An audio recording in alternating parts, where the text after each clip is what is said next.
उदयगिरी गुफाएं। उदयगिरी गुफाएं विदिशा मध्य प्रदेश के पास 20 चट्टानों को काटकर बनाई गई गुफाएं हैं जो मुख्य रूप से 5वीं शताब्दी ईस्वी के प्रारंभिक वर्षों से हिंदू देवताओं विष्णु और शिव को दर्शाई गई हैं। इनमें भारत के कुछ सबसे पुराने जीवित हिंदू मंदिर और प्रतिमाएं शामिल हैं। वे एकमात्र स्थल हैं जिनके शिलालेखों से गुप्त काल के राजा के साथ प्रमाणित रूप से जुड़ा जा सकता है। भारत के सबसे महत्वपूर्ण पुरातात्विक स्थलों में से एक उदयगिरी पहाड़ियां और इसकी गुफाएं भारतीय पुरातत्व सर्वेक्षण द्वारा प्रबंधित संरक्षित स्मारक हैं। उदयगिरी गुफाओं में हिंदू और जैन धर्म की प्रतिमाएं मौजूद हैं। वे विष्णु की प्राचीन स्मारकीय राहत मूर्तिकला के लिए उल्लेखनीय हैं, जिसमें मानव सूअर वराह अवतार में पृथ्वी को बचाते हुए भूदेवी को प्रतीकात्मक रूप से दर्शाया गया है, जो हिंदू पौराणिक कथाओं में वर्णित सूअर के दांत से चिपकी हुई है। इस स्थल पर चंद्रगुप्त द्वितीय के शासनकाल से संबंधित गुप्त राजवंश के महत्वपूर्ण शिलालेख हैं। 375-415 और कुमारगुप्त प्रथम सी 415-55। इनके अलावा उदयगिरी में शैलाश्रयों और पेट्रोग्लिफ्स, खंडहर इमारतों, शिलालेखों, जल प्रणालियों, किलेबंदी और आवास टीलों की एक श्रृंखला है, जो सभी निरंतर पुरातात्विक अध्ययन का विषय बने हुए हैं। उदयगिरी गुफा परिसर में 20 गुफाएं हैं, जिनमें से एक जैन धर्म को और बाकी सभी हिंदू धर्म को समर्पित हैं। जैन गुफा 425 ईस्वी के सबसे पुराने ज्ञात जैन शिलालेखों में से एक के लिए उल्लेखनीय है, जबकि हिंदू गुफाओं में 401 ईस्वी के शिलालेख हैं। भारत में एक ही नाम के कई स्थान हैं, जिनमें सबसे उल्लेखनीय है बिहार के राजगीर में उदयगिरी नामक पर्वत और ओडिशा में उदयगिरी और खंडगिरी गुफाएं।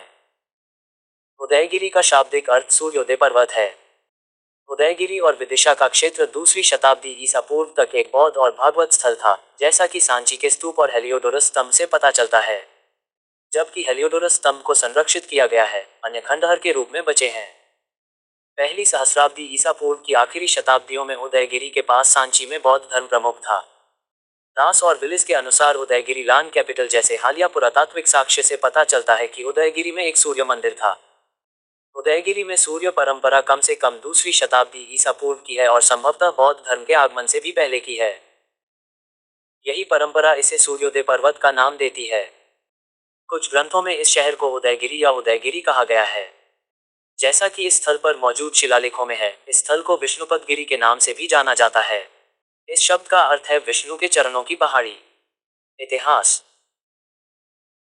उदयगिरी गुफाओं का स्थल चंद्रगुप्त द्वितीय का संरक्षण था, जिनके बारे में विद्वानों द्वारा व्यापक रूप से स्वीकार किया जाता है कि उन्होंने सी के बीच मध्य भारत में गुप्त साम्राज्य पर शासन किया था। 380-414 ई। उदयगिरी गुफाएं 4वीं शताब्दी के अंतिम दशकों में बनाई गईं और 401 ईस्वी में पवित्र की गईं। ये 3 शिलालेखों पर आधारित है। एक वैष्णव मंत्री द्वारा गुफा 6 में अभिषेक के बाद का संस्कृत शिलालेख में चंद्रगुप्त द्वितीय और वर्ष 82 पुराने भारतीय गुप्त कैलेंडर सी का उल्लेख है। 401 ई। इसे कभी कभी चंद्रगुप्त गुफा में शिलालेख या उदयगिरी के चंद्रगुप्त शिलालेख के रूप में जाना जाता है। गुफा 7 की पिछली दीवार पर एक शैव भक्त संस्कृत शिलालेख है, जिसमें किसी तारीख का उल्लेख नहीं है, लेकिन उसमें दी गई जानकारी से पता चलता है कि यह भी 5वीं शताब्दी का है। गुफा 20 में एक जैन धर्म के भक्त द्वारा 425 ई का एक संस्कृत शिलालेख।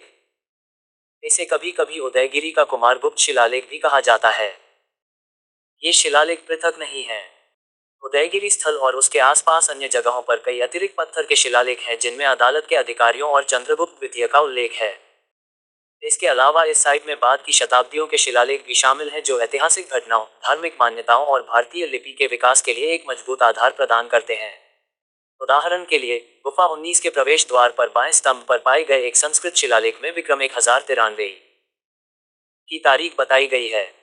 1037 में विष्णुपाद शब्द का उल्लेख है कि यह मंदिर चंद्रगुप्त द्वारा बनवाया गया था और इसकी लिपि वर्णमाला और अंक दोनों के लिए नागरी है। इस क्षेत्र के कई प्रारंभिक शिलालेख शंख लिपि में हैं, जिन्हें अभी तक इस तरह से समझा नहीं जा सका है कि अधिकांश विद्वान इसे स्वीकार कर सकें। विदिशा प्राचीर और उदयगिरी के बीच टीलों पर 20वीं सदी की पुरातात्विक खुदाई से ऐसे साक्ष्य मिले हैं जो बताते हैं कि प्राचीन काल में उदयगिरी और विदिशा एक सन्निहित मानव बस्ती क्षेत्र का निर्माण करते थे। उदयगिरी पहाड़ियां 2 नदियों के संगम के पास स्थित विदिशा का उपनगर रही होंगी। उदयगिरी गुफाओं का उल्लेख कालिदास ग्रंथ मेघदूत के खंड 1.25 में व्यंजनात्मक रूप से निका पहाड़ी पर सिल्विस्मा या गुफाओं से भरी पहाड़ी पर विदिशा के कुलीनों के आनंद स्थल के रूप में किया गया है। 5वीं शताब्दी और 12वीं शताब्दी के बीच उदयगिरी स्थल हिंदू तीर्थयात्रियों के लिए पवित्र भूगोल के रूप में महत्वपूर्ण रहा। इसका प्रमाण लिपियों में मौजूद कई शिलालेखों से मिलता है जिन्हें पढ़ा जा चुका है।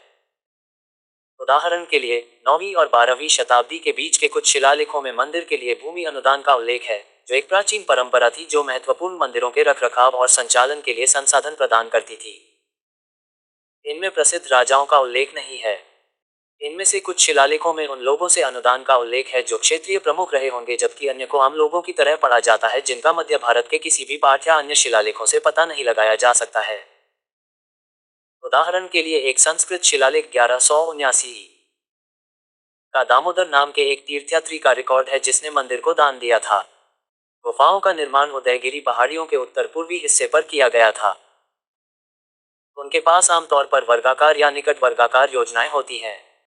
कई छोटे हैं, लेकिन कनिंघम के अनुसार वे संभवतः अधिक विशाल थे क्योंकि उनके सामने के भाग में इस बात के प्रमाण मिले थे कि प्रत्येक के सामने स्तंभों पर एक संरचनात्मक मंडप था।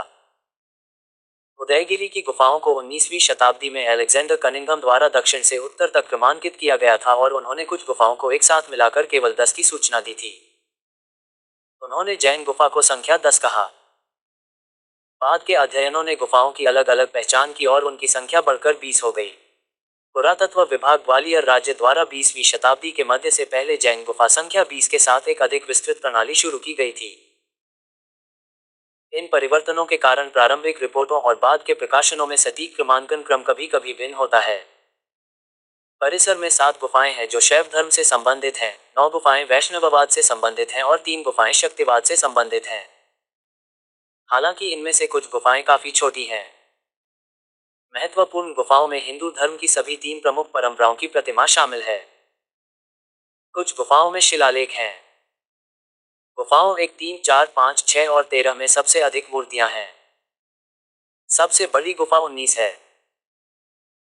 इसके अलावा विभिन्न स्थानों पर चट्टानों को काटकर बनाए गए पानी के टैंक और साथ ही पहाड़ी की चोटी पर शैव, वैष्णव और शक्तिवाद से संबंधित मंच और तीर्थ स्मारक हैं।